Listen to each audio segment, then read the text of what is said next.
Welcome to scientist কে। বন্ধুরা, আজ আমি চলে এলাম আবার তপসিয়া 69 পল্লী, তপসিয়া গেট, সাউথ ট্যাংরা শীতলা যুবক সংঘ সমিতি। এই পুজোটি মদনের ঠাকুর হিসাবে বিখ্যাত। খুব বিশাল ধুমধাম করে পুজো হয়। এবছরেরও প্যান্ডেলটি দেখুন, খুব সুন্দরভাবে সাজিয়ে ফুটিয়ে তুলেছেন। এত সুন্দর, এত বড় আকার ধারণ করে ফুটিয়ে তুলেছে।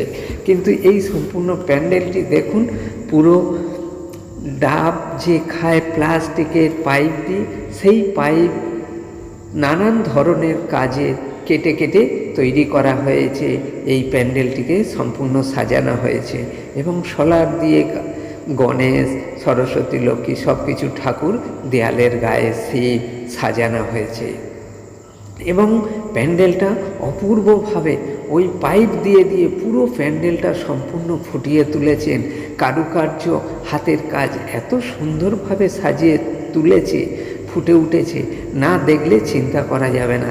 এই প্যান্ডেলের ঠাকুরটিও দেখুন, প্যান্ডেলের ঠাকুর সব সাজানো হয়ে গিয়েছে এবং পুরো প্যান্ডেলের ভেতরও সাজানো হয়ে গিয়েছে। পুরো ঠাকুরটা এত সুন্দরভাবে সাজিয়ে ফুটিয়ে তুলেছেন, খুব সুন্দর হয়েছে। ভেতরে ফুলের কাজ এবং কাগজ দিয়ে সুতোর মতো কাজ, ঝুড়ি লাগানো, আর ওই নল পাইপ কেটে কেটে নানান কারুকার্য করে ফুটিয়ে তুলেছেন এই প্যান্ডেলটি।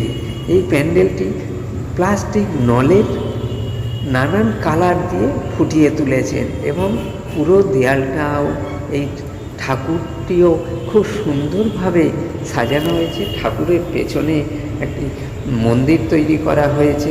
এইটা একদম সোনালি কালারে, সোনার মতো রঙে ঝকঝক করছে, ফুটে উঠেছে। এই মন্দিরটি এত সুন্দরভাবে সাজিয়ে ফুটিয়ে তুলেছে, খুব সুন্দর হয়েছে এই প্যান্ডেলটি।